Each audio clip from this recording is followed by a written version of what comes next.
kanda subscribe ubundi ujye ubona video zigiye zigezweho zirimo amakuru utagomba gucikwa ashobora kukugirira akamaro ku ruhande rumwe cyangwa urundi.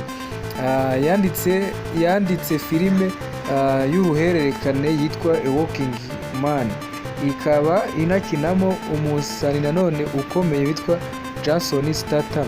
Uwayanditse rero nashakaga kuvuga yitwa Rambo mwakunze, ariwe witwa Sylvester Stallone, cyangwa se ukaba waramumenye nka Rambo bitewe na filime yakinnye yitwa Rambo. Yari ifite ibice bigera muri 5: Rambo 1, Rambo 2, Rambo 3, Rambo 4 na Rambo 5.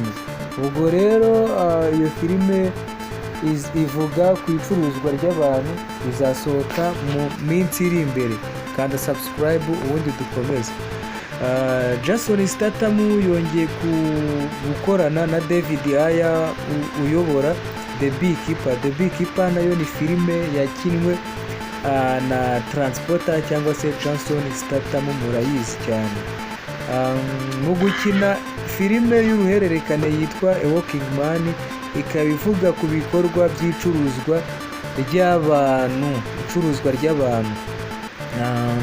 Ikirangirire mu bikorwa bya filime za action cyangwa se za action, Sylvester Stallone uzwi nka Rambo bitewe na filime yakinnye nk'uko bivugaga hejuru, niwe wanditse iyi filime yitwa A Working Man.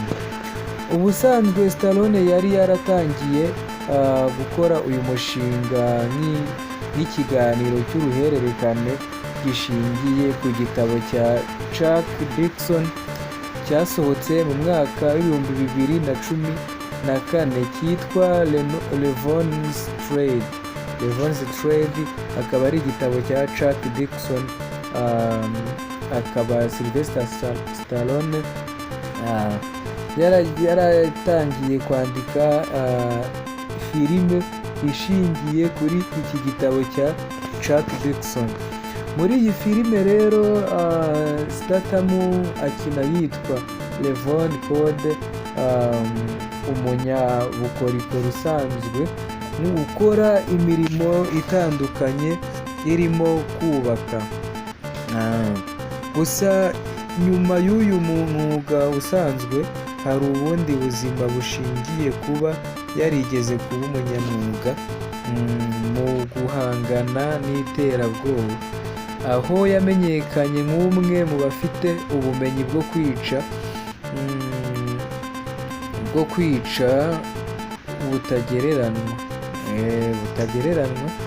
Filime rero ikazasohoka tariki ya 28 Werurwe 2025 muri uyu mwaka. A Working Man ni filime yakozwe na Amazon MGM cyangwa se MGM Studios, isanzwe ikora amafilime menshi yagiye akundwa. Bivuze ko ishobora kuzaba iri kuri Prime Video mu minsi iri imbere. A Working Man rero ikazakinamo Jason Statham mwamenye na Transporter bitewe na filime yakinnye yitwa Makanika, akaba yaritwaga Transporter, ariko iyo filime ikaba yitwa The Mechanic. Jason Statham niwe mukinnyi w'imena rero muri iyi filime ya Working Man. Sylvester Stallone uzwi nka Rambo niwe wanditse iyi filime. Ndagushishikariza kuyireba rero nawe, ukazaba uri mu bantu ba mbere bazayireba ukihera amaso, dore ko tuzi ko aba bakinnyi badakina filime z'ibiwani nk'uko twabyitaga kera. Iyi filime rero ndagushishikariza kuyireba, ariko mbere ya byose, mbere y'uko uyireba, mbere y'uko ugira ute, ndagusaba gukanda subscribe.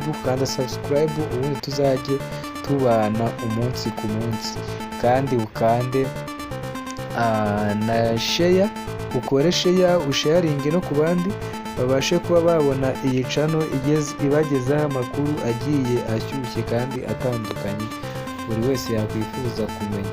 wibyihererana rero nawe, kora share kandi unaduhe igitekerezo nibishoboka, maze ubundi tuzajye tugendana umunsi ku munsi.